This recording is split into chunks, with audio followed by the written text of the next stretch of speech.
Okay, so the title of my talk today will be 3 Steps to Symfony2 Form Mastery. If you have looked at the schedule, you will notice that it was Symfony2 Form Tricks, but yesterday I decided that this would be a more fitting title, so I changed it. Greetings to the organizers. And I want to start with a tweet that I read a couple of days ago. Every time I have to debug Symfony2 forms, I literally die a little inside. Those are really one of the dark sides of Symfony. Pascal, is he actually here? Yeah? Not too bad, okay. So that's like every once in a while I get one of these tweets where people are completely frustrated because they due to the lack of documentation and because everything is so complex in the form component, they just don't understand what's going on. And just a few minutes later, there was a very good reply to that. Have you seen Web Mozart's talk? That's actually me. It is the perfect pill for form woes. So, welcome to my talk. My challenge today is to make all of you, everybody, a Symfony form guru in 30 minutes. Time's running, so I have to hurry. And my plan for that is to divide the talk into 3 simple steps, recipe style.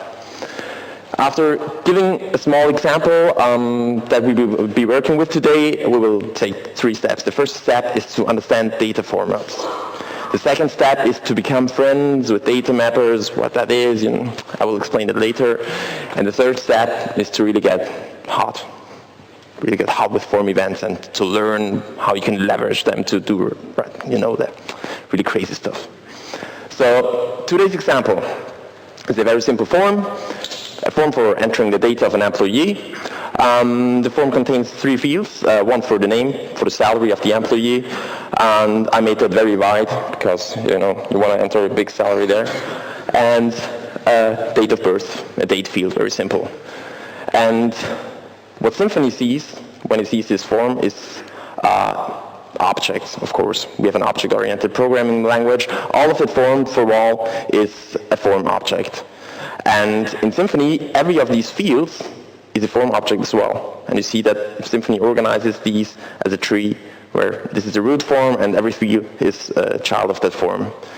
And because the date field consists of 3 different subfields, the drop-down fields, we have again 3 sub-elements, 3 objects in that tree. It's a very simple tree, very simple objects. All of them have the same interface, and this is very important to understand. So you receive this tree when you create a new form, and you call the create form method on the factory or in your controller, and then you receive that root element where you can call bind and is valid and all of the stuff that you usually do.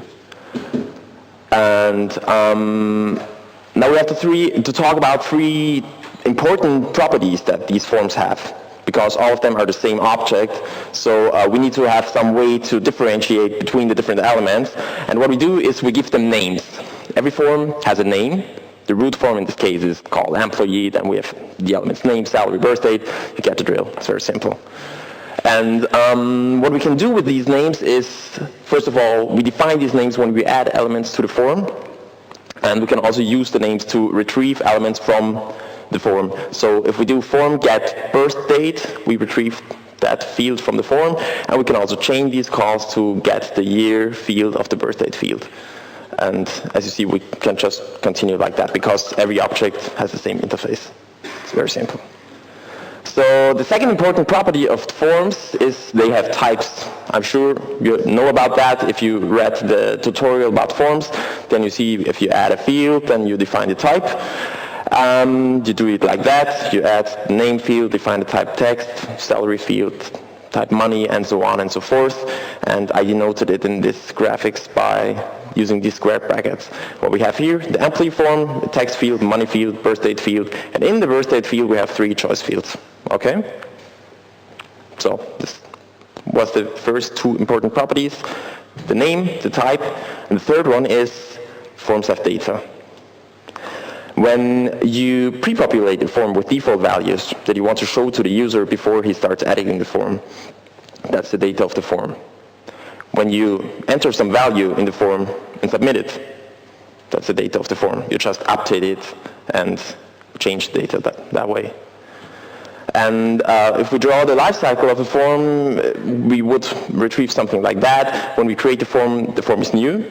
Then we can call the setData method or some similar variant to pre-populate the form with default values. Then it will enter a state pre-populated, and then at last we can call bind to update the form with the data that has been submitted in the request.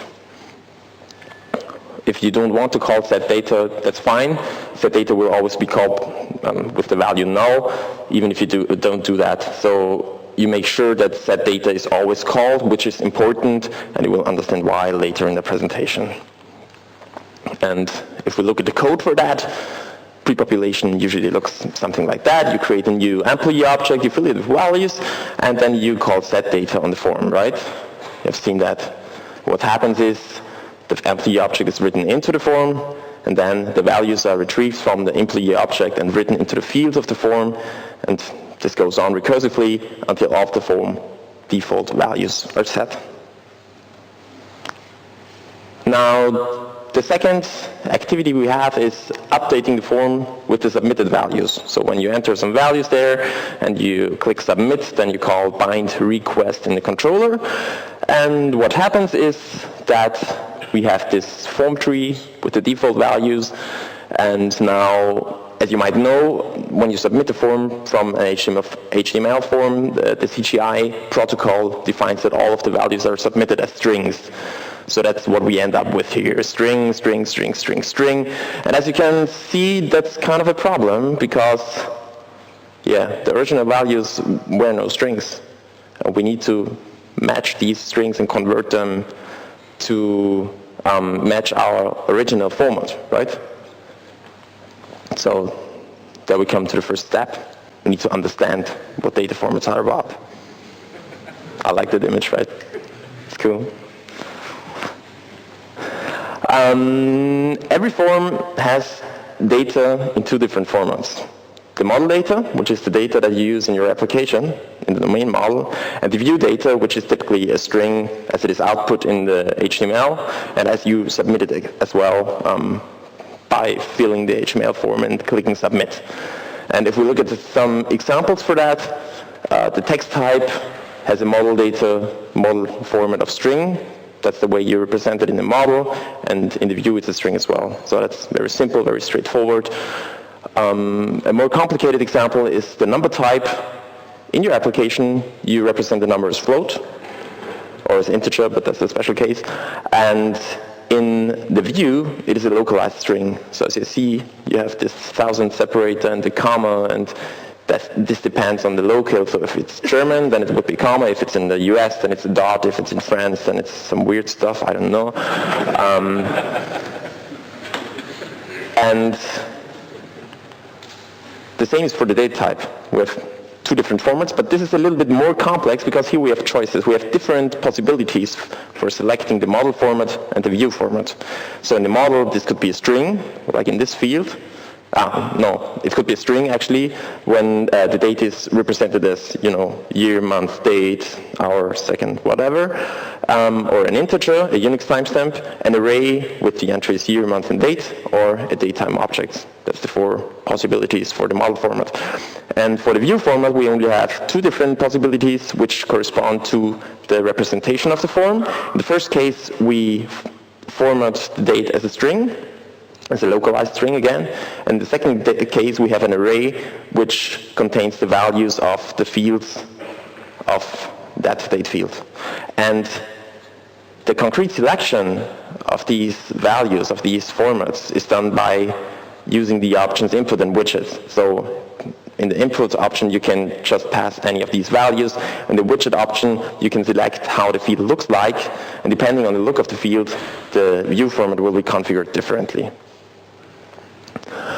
And if we attach an event, if we attach some logic to that field with its many opportunities, with its many different formats, and we want to access the data of that field in the form, or in that event. It will be pretty difficult because we have so many options. We need to introduce a switch statement to check what is the application format, what is the view format, and we have to do a lot of transformation logic, which is obviously quite complicated.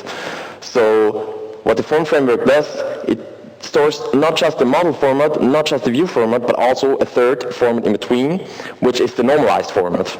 And the normalized format is static. The normalized format is fixed. You can rely on the normalized format always being the same data type. And that's the way to go when you want to access data in a form and you want to access that in a generic way. You can access get known data and it will always be the same type. It's be very easy to handle.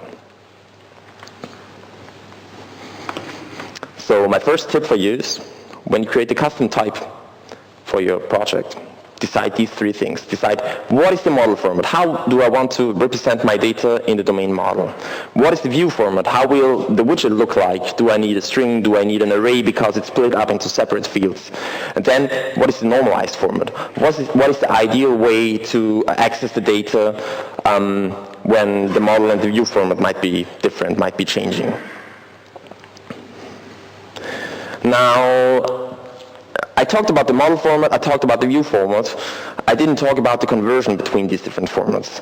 So when you call set data to pre-populated form with default values, what happens is that the data comes, of course, in the format of your domain model. Then it's passed to model transformer objects, which transform the data to the normalized format, and then to the view transformers, which transform the data to the view format. The same happens when you update the form using the bind method, because you submit it, then some complicated stuff happens that I will talk about later, and in the end, the view data will be transformed back to the normalized format, which will be transformed back to the model format. And you see that's a symmetrical process. It's very straightforward, and I have to admit, I love symmetry. I love symmetry, you see. It's cool. It takes a lot of work from you. I mean, when you get up in the morning and you're tired and you decide that you want to wear a pink sock on your left foot, then you don't have to think about the right foot anymore, right? It's symmetry. It does it for you. I mean, there are some people who decide on a blue sock, but then that's their thing. Data transformers are implementations of the data transformer interface, which is bijective. Funky academic word. If you have done any math and if you actually can remember, then you might know that bijective means a function that transforms a value A to value B, and when it transforms the value B back, then you receive the original value A. So it's the same with a data transformer. If you transform a value A to value B and you pass B to reverse transform, then you will receive the original value A. Symmetry. Let's make that a bit more understandable by an example. Let's, for example, create a new choice or text type, a field where you can either select the value from a list of values, or you can select other and then enter the value in a text field, which can be enhanced with some JavaScript fancy stuff. How would we do that? First of all, as we've learned, we would choose the model format, the normalized format, and the view format, which could be in this case a string, of course, which is the overall value of the string, of the field. There the normalized format is the same, and the view format would be the array, which contains the value of the choice field and of the text field. Now, that's a possible choice. Straightforward. It's got a tiny problem, not very big. I've got a tiny problem too. My second tip, the normalized data should contain as much information as possible. So in the previous example, we lose the information if the value was entered through the select field or through the text field, right? Here you just get the string and you don't know if it's entered here or entered here. That might not be important, but in some cases it might be. And so the normalized data should really contain as much information as possible. Select a format where you can extract all possible data, because you won't be able to change the normalized format anymore later on, at least not without considerable work. So a better option here is to let the normalized format also be an array, which contains still the two values, and only then in the last step to transform it to a string, which is consumable by your application. And to implement that transformer, we have to look at two different cases. The first case is when we select an existing team from the choice field. In this case, when we submit the field, we will receive an array similar to that. The choice will be team 1, text will be some string, empty string, whatever. We don't really care about that. And that value is written into the choice or text field, our custom field, you remember, as view data in the view format. Then the normalized format will be the same. And then we look in our value to choice or text transformer what the value of the choice field is. And in this case, it's not other, but team 1. So we just use that value and convert that value back to the model format. In the second case, we don't select the value from the choice field, but we select other, and we enter the value through the text box. And what we do there is very similar. We receive a string other in the choice field, some string that we entered in the text field. We receive that in the field, transform it to normalized format, which is the same. And in this case, we can again look at the choice field, other, see that the value is other, and thus know that we have to select the value of the text field and return it to the application, right? So that's what you have to do in the value to choice or text transformer. And implementing the transformer is pretty simple. You implement the data transformer interface with the transform method and the reverse transform method, and then you just implement these two cases and you're done. I don't show the code here. You can try it at home.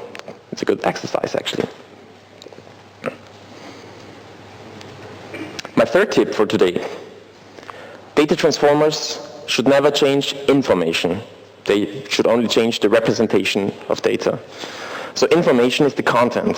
Representation is the way it looks like. I will show you very easily what that is. In this example, we transform a value, a date value with a year, a month, and a day to a different array with a different year and a month and a day. So in this case, we don't change the representation, but we change the content, the information of the data, and you should never ever do that because it can lead to very serious problems. So be aware of that when you write the transformer to not change the information.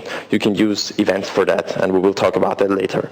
Instead, a much better option is to transform it to a different object, or a different representation, in this case, a datetime object, which still contains the same date. It contains a bit of additional information, but this is not a problem as long as the process is deterministic. So the time zone always needs to be America, Los Angeles, and it can't be like this value once and another value a different time. So that's much better. You should do that. And to give you an example of the next topic that I will be talking about, let's look at a custom extension of the date type, might date type. What we want to use here, well, what we want to do here, we want to extend the core date type to have a different model format than before. So you remember that before the date type actually outputs an array or a datetime object, and in this case we created a custom myDateTime class because we want to change the behavior of that class. You can ask Benjamin about that. He blogged a bit about that, why datetime sucks and why you have to create your custom class.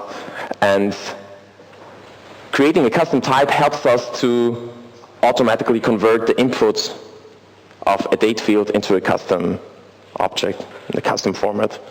And the way we do this is by extending the date field, because we can reuse all of the logic. You know, the conversion logic between datetime or array and datetime and to the view format, and all of that is already there. You have the rendering, you have all of the logic that you don't want to reproduce. And what you can do here is add your custom format and add a transformer that transforms your custom format to any of these. So what we did here is create a myDateTime to datetime transformer, which converts your myDateTime object to a datetime object, and then the transformers that you inherit from the date field do all the rest.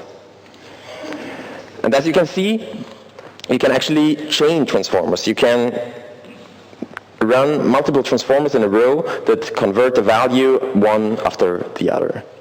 This is very powerful. This does not work only for model format, but you can also exchange the way that a field is rendered by attaching another view transformer. And this is very important, very powerful if you want to create like hierarchies of fields and reuse logic that has already been defined somewhere. Okay. You probably remember that screen from the beginning. We were talking about pre-populating a form. We're talking about writing values into a form by creating an object and by filling the properties of that object and by writing that object into the form. What happens here is the employee object is written here, but the big question is, how do we get the values of that employee object into the fields? You might know that Symfony uses some magic. It calls getters in the employee or does something that nobody really understands to actually get the data there. And the same happens if you submit the form and you have the updated values of the fields and you want to get them back there in the object. And you need something, and this something is data mappers. It's the next important topic. It's a lovely photo as well, right? The balloon. Data mapping is the exchange of information between a form's data and its fields. In both sides, again, I love symmetry. In this case, for example, we write the employee into the employee form, then we call a getter to obtain the data that is written into the field. Then we call get salary to get the data for that field and get birthday. It's pretty obvious. And the same happens when you bind the form. You bind the request, then employee set name is called with the data of that field, set salary is called with the data of that field, and set birthday is called with that data of that field. This is what the data mapper does.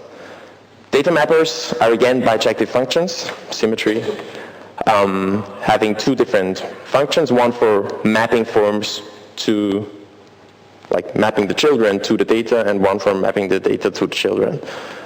And in Symfony we just have one, the property path mapper, which uses getter and setter methods and array access, and you probably have already experienced that. But you can also create very powerful own custom data mappers. For example, a DOM document mapper, where you write an XML document into your form, and the DOM document mapper accesses the XML structure to extract values from the XML, write it into the fields of the form, and update the XML again when the form is submitted. So if anybody of you wants to work on that, I would be very happy to support you, because that's a very useful addition. Second possibility to create a custom mapper is, an entity attribute value object mapper, which uses hybrid objects and extracts their values. Drupal is doing something similar to that with their entity API. Now, with data mappings, we also have a couple of problems. And I want to speak about three very specific problems today. One is the problem of having a field in your form, like in this case, terms and conditions, the typical checkbox that you have to click everywhere and you don't want to click it because you should have read something that you don't want to read because it's much too long. And usually you don't want to have the value of that field in your model. You have a terms field in the form, but you don't want to have information in your order, for example, whether terms are actually agreed or not, because you assume that as soon as an order object is created that everybody agreed to the terms, right? So we want to decouple the value of the field from the object of the main form. And the way we do this is by passing the mapped option. Mapped tells the form that this mapping between the main object and the data should not happen, and obviously you need some other way to set the default value of that field, and you can do that using the data option. So because the value here is not extracted from the order, you pass it manually, either by passing the data option or by calling set data manually. And the same happens when you update the form. Because the value is not written back into the order object, you can call get data to retrieve the value of that field. Do you have a question? Symfony 2 or Symfony 2.1? No, this is Symfony. Oh yeah, this is actually Symfony 2.1. Okay. The second problem that we have with data mappers is if the names of our fields do not correspond to the names of the methods that we actually have in the model. For example, the name of the field there is name, but the methods we want to call in the model is getFullName or setFullName, right? That's kind of a problem. What we do here is we can pass the property path option. In the property path option, we can pass the property of the object of the class that is used to read and write data from. In this case, because we passed fullName, it accesses getFullName and setFullName. But the same happens if we have a property, a public property fullName, then the form framework will also recognize that property and access it. But there's more. You can even use array access like that when employee, for example, implements array access or is an array, a PHP array. You would also pass the property path option, and this time denotes that notation in square brackets, which means array access. You can also create more complicated property paths. For example, if in this case employee has a related object, getPersonalDetails, which contains the information that you want to write into the field of the form, then you would pass like a longer property path where you separate getters by dots, basically, and the same is possible for mixing and matching arrays and properties. And it's very powerful, it's very good, because you can actually decouple the structure of the form tree from the structure in your application.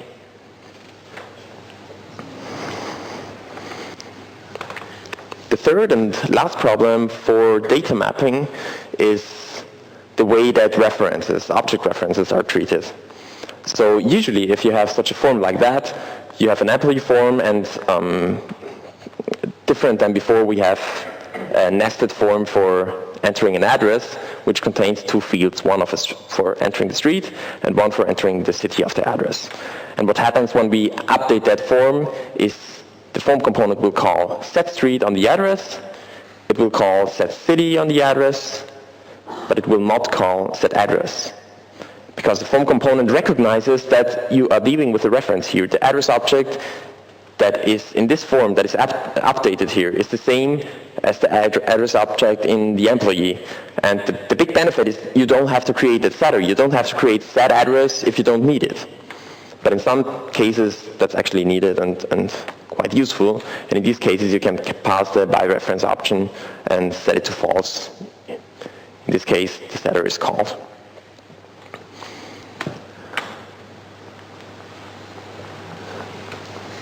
If you recall the form in the beginning, we had an employee form with a date field. And if we think about mapping the data from the date field into the children of the field, so we have the published at date field and the children year, month, and day. What happens when we call set data? Symfony will try to extract the year from the date by calling getYear. And if you know the datetime class in PHP, that's not possible. That getter doesn't exist. getMonth doesn't exist either. getDate doesn't exist either. They have just some very generic accessors for extracting the date, and that's a problem for the form component. So what you do in such cases is you combine data transformation and data mapping by first converting the datetime object to an array with the keys year, month, and day, and map these keys into the fields of the form. And then this is very simple. We just combined the two techniques that we just had and used them to solve such a seemingly unsolvable problem. So to recapitulate, we talked about data transformers, which are used to modify a data's representation. We talked about data mappers that are used to exchange the data between a form and its fields and back. And the last step that is actually missing today is to talk about events, which are used to modify a data's content, for example, to filter the data, to clean the data, and which are used for dynamically modifying forms. This will be the interesting topic. We'll start with a very simple example, the example of filtering, which is very common. We want to convert all text that is entered into a field to lowercase, for example, in this case. And how that works, when we bind the field, with the submitted value, which contains uppercase characters. As you know, the value is transformed back to normalized format. And what Symfony offers now is an event which is called bind. And you can attach a listener to that event to modify the data, the normalized data, do something, for example, in this case, convert it to lowercase, and then the process will go on. It will convert the modified value back to the model format, and then we'll convert the value from the model format back to normalized format, and then we'll convert, in the end, the normalized format back to the view format, because otherwise, as you see, the view format would still contain the uppercase character, and in this case, if you resubmit or if you redisplay the forms because it has validation errors, then the value of the field would not be cleaned or filtered. That's why we have such a lot of errors here.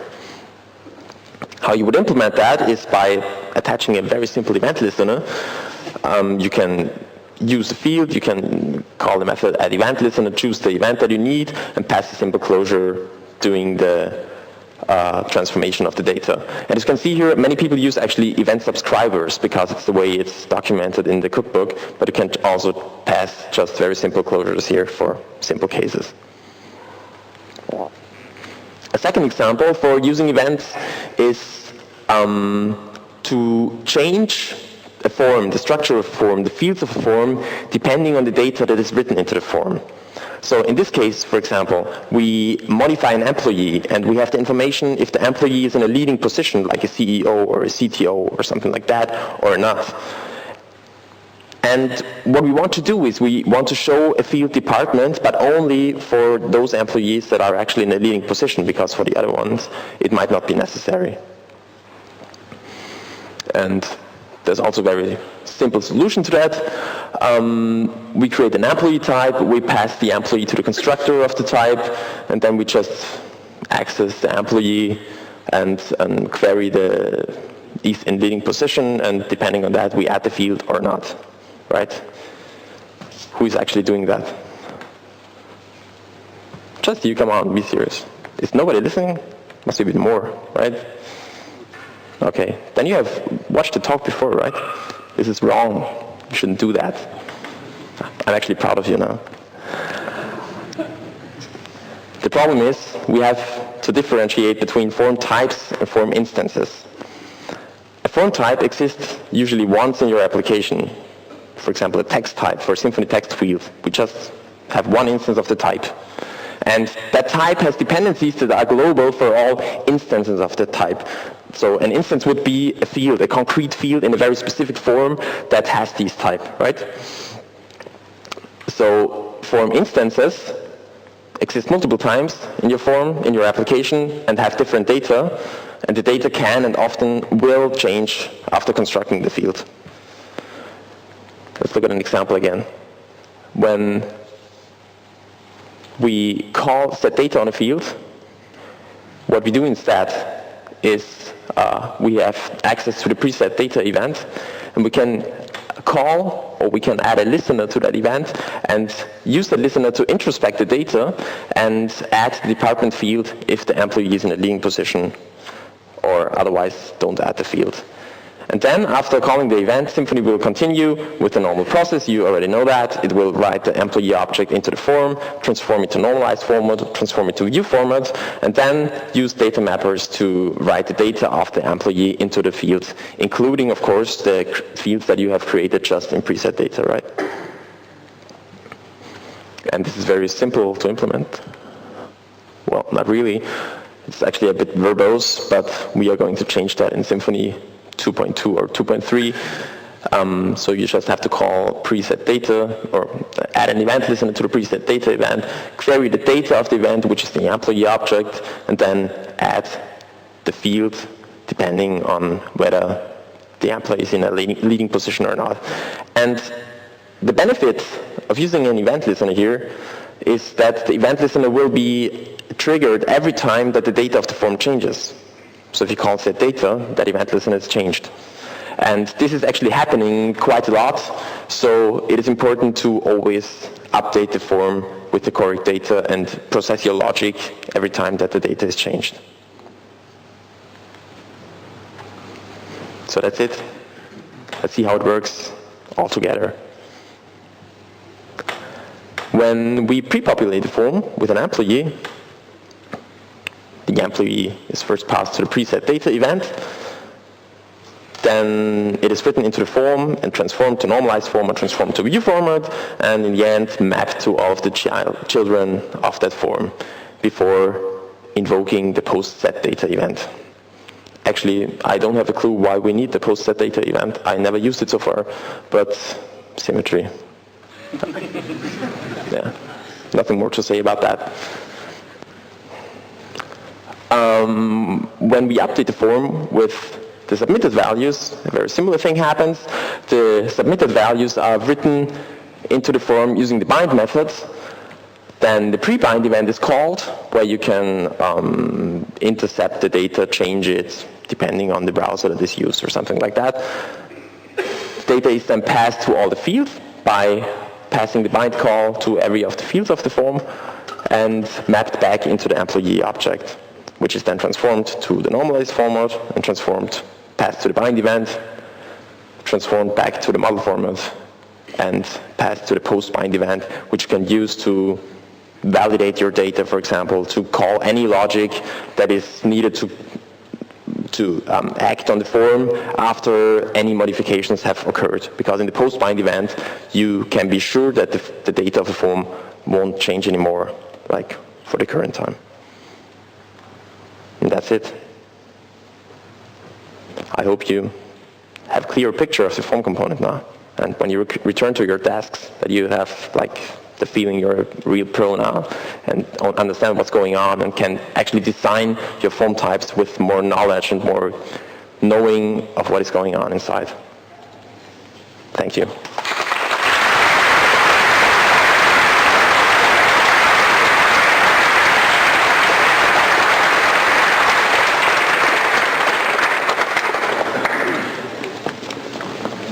Does anybody have a question? I have a question about removing white spaces in form. What would you suggest to do this? For removing white space, you can do exactly the same that we did with the lowercase example before. You attach an event listener to the bind event, you call trim, and that's that. But actually, I think that's done in the core, right? I think you have an option trim that does it automatically, and I think it's enabled by default.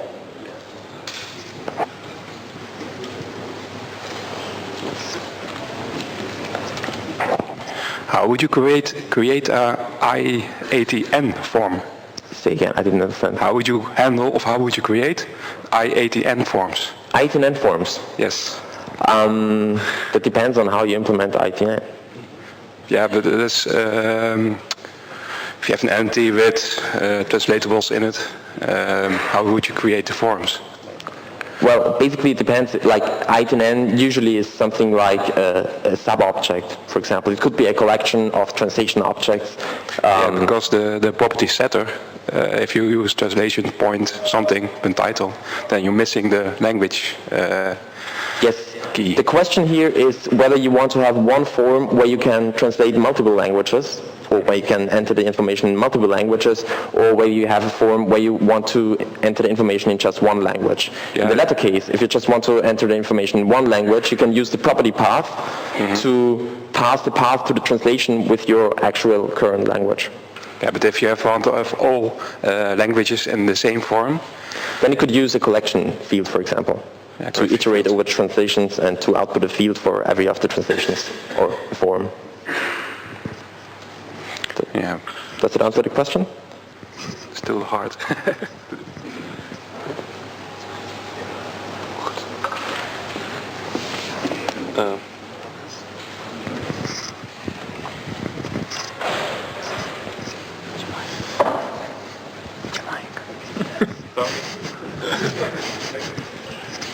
Just a simple question about the errors, because I have a simple problem that when I have a date field, like year, month and day, and I want to render the error in my view, then it is not in the error for my birth date field, but it is in the form errors, and so in the general errors for the form, but it's not actually assigned to this very field in this moment. So if I render just form row, form row, form row, every error is rendered right next to the field, but for the date field, it is in the general error section. Is this related to that a date field has children and do you understand the question? Are you working with Symfony 2? 2.1. 2.1. I'm not sure if that's a bug that has been fixed. You know the answer. Go on, what is the answer? Good for me. Yes, of course. You should use validation group because the subform doesn't validate properly, and the errors comes from subforms, not from the main form. Well, I'm not quite sure if that's the answer, because the validation groups are basically an entirely different topic. Yes, so if you have an error on the date field, then it should actually be at the date field. If it is not, then it might either be the problem that the date in the property in your object has a different name than the field in your form. That might be one problem. And otherwise... Have you reported an issue on GitHub yet? Yeah, I looked everywhere, but if someone has a solution for it, maybe we can come to me. The thing is, if that is a bug, then you just have to report an issue on GitHub. Yeah, but I think if it's a bug, then another person would have you error public needs to be turned on. Just come to me after the talk. Thank you very much. Yes. Maybe you give my...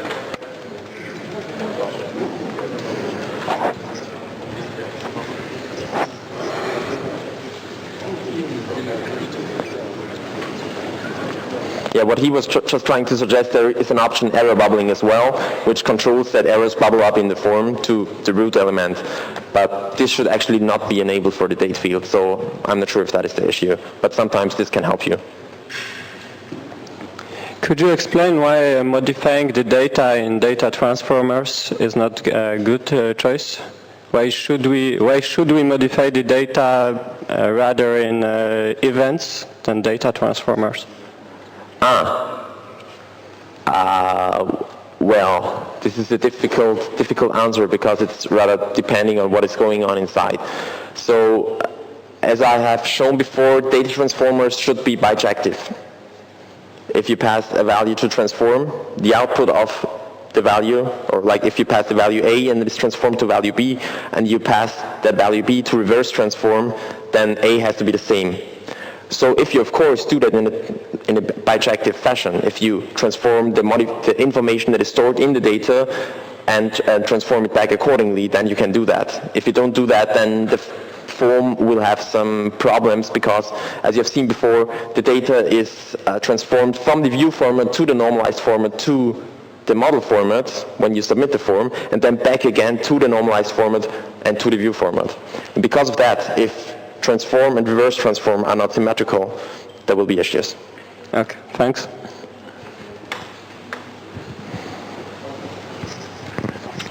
Are there any more questions? Up there in the front.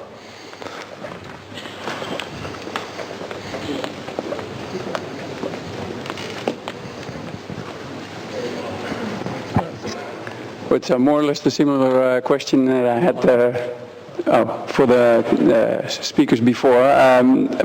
In a general way, how would you leverage the forms framework in sort of a rich client JavaScript front-end framework kind of situation?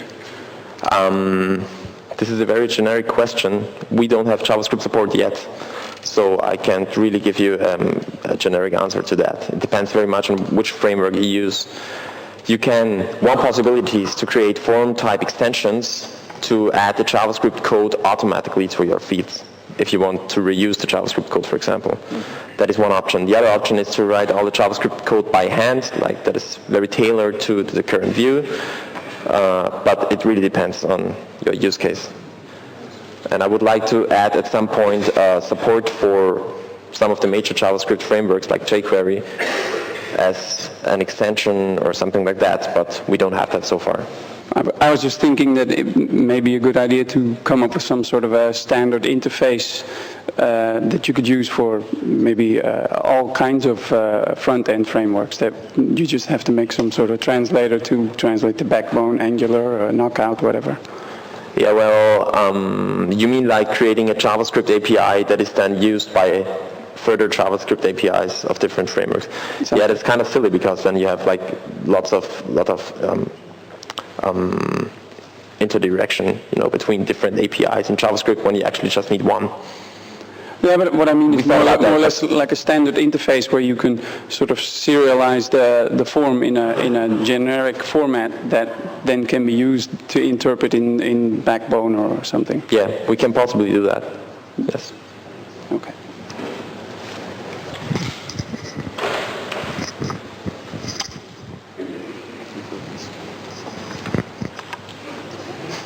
Andreas doesn't want to run anymore, right? Too many questions. Okay, it may be stupid, but the PO wanted that. You have already presented the example that if the employee have the department, the field is added to the form. Yes. But what if you choose from the fields, You mean right? something like city, province, state, the typical example where you choose. Like hidden fields. That's actually an open issue on GitHub. If you want to collaborate on that, it's a pretty difficult topic. It's pretty difficult to solve. There is a solution out there that recommends to use event listeners, which mostly works, but it has some limitations. So we are working on fixing that for hopefully Symfony 2.2 to provide a simple API for doing something like that. But it's difficult, and your help is welcome. Yeah, we already solved some kind of, but it included the transformers and events, so it's all compiled inside. So thank you. You're welcome.